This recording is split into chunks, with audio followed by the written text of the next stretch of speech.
পলাশবাৰী গাঁও প্ৰধান সন্থাৰ উদ্যোগত সম্বৰ্ধনা অনুষ্ঠান।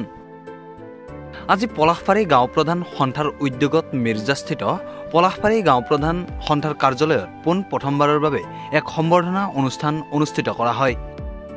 সভাত সভাপতিত্ব কৰে সন্থাৰ স্থায়ী সভাপতি তথা গুইমাৰা গাঁৱৰ গাঁও প্ৰধান ফণীন্দ্ৰ চন্দ্ৰ দাসে। পলাশবাৰী গাঁও প্ৰধান সন্থাই প্ৰথমবাৰৰ বাবে আয়োজন কৰা উক্ত সম্বৰ্ধনা প্ৰদান অনুষ্ঠানত হাইস্কুল শিক্ষান্ত পৰীক্ষাত ৯২% নম্বৰ লাভ কৰি গৌৰৱ কঢ়িয়াই অনা বঙৰাৰ গাঁও প্ৰধান বলেন চৌধুৰীৰ সুযোগ্য পুত্ৰ মনচানু চৌধুৰীক সন্থাৰ সভাপতিয়ে ফুলাম গামোচা, উপসভাপতি সৰ্বেশ্বৰ দাসে মানপত্ৰ আৰু সম্পাদক অসীম দাসে এখনি শৰাইৰে সম্বৰ্ধনা জ্ঞাপন কৰে। মোৰ নাম মনচানু চৌধুৰী। মই চেণ্ট ক্লাৰেট স্কুলৰ পৰা ফাৰ্ষ্ট টাইম এক্সাম পৰীক্ষা পাছ কৰিছোঁ। বৰ্তমান ক'ত অধ্যয়ন কৰি আছে?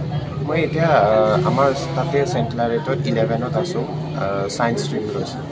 বেলেগ একো নুসুধোঁ, কিন্তু তোমাৰ দেউতাৰ সহকৰ্মীসকলে আজি তোমাক শিক্ষা দিয়াৰ কাৰণে এটা সম্বৰ্ধনা অনুষ্ঠানৰ আয়োজন কৰিছে। যিটো নেকি এখেতসকলৰ প্ৰথম এটা অনুষ্ঠান, কেনেকুৱা অনুভৱ তোমাৰ? বহুত ভাল লাগিছে, সকলোৰে ইমান মৰম আৰু আশীৰ্বাদ পাইছোঁ, সেইকাৰণে বহুত ভাল লাগিছে। আশা কৰোঁ পিছলৈও এইটো সংস্থানটো জাৰি ৰাখে, সেই কামনা। আৰু তোমাৰ যি তলৰ যিসকল ছাত্ৰ ছাত্ৰী আছে, তোমাৰ ভাইটি ভণ্টি এনেকুৱা, তেওঁলোকক উদ্দেশ্যে কি ক'বা?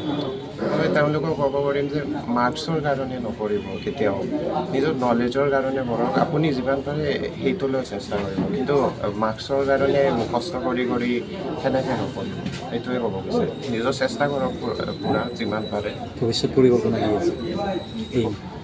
ভৱিষ্যতে মই ইঞ্জিনিয়াৰিং কৰিম বুলি ভাবিছোঁ। উক্ত সভাতে সন্থাৰ সদস্য পৃথু দাস, সুদম দাস, সুলীপ ৰাভাকে আদি কৰি আন সদস্যই ভাষণৰ মাজেৰে মনচানু চৌধুৰীক শুভেচ্ছা জ্ঞাপন কৰে। শেষত সন্থাৰ সদস্যা জ্যোতিকা দাসে ভূপেন হাজৰিকাৰ এটি গীত পৰিৱেশন কৰি অনুষ্ঠানৰ সামৰণি মাৰে।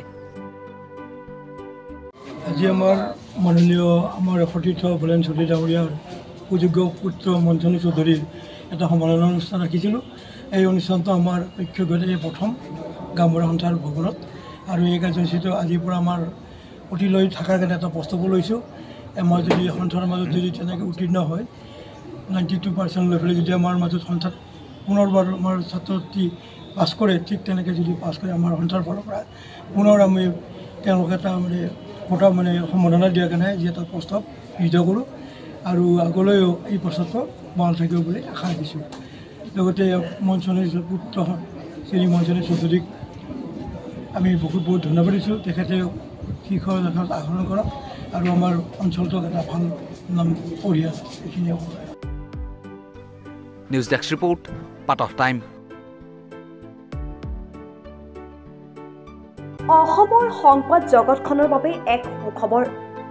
নৰূপ নসাজেৰে প্ৰায় 30 বছৰীয়া অভিজ্ঞতা পুষ্ট সাপ্তাহিক কবচ পুনৰ এবাৰ ৰাজ্যৰ মাজলৈ। স্বত্বাধিকাৰী প্ৰণীতা কলিতাৰ দ্বাৰা প্ৰকাশিত আৰু অমৰজ্যোতি প্ৰিণ্টাৰ্ছ, গুৱাহাটী কমাৰ্চ কলেজৰ বিপৰীত ফালে মুদ্ৰিত। আমাৰ ঠিকনা মুখ্য কাৰ্যালয় অসম ফৰেষ্ট স্কুল, হৰিমন্দিৰ পথ, গুৱাহাটী, আৰু অস্থায়ী কাৰ্যালয় কলিতা মাৰ্কেট, বিজয়নগৰ, কামৰূপ, অসম।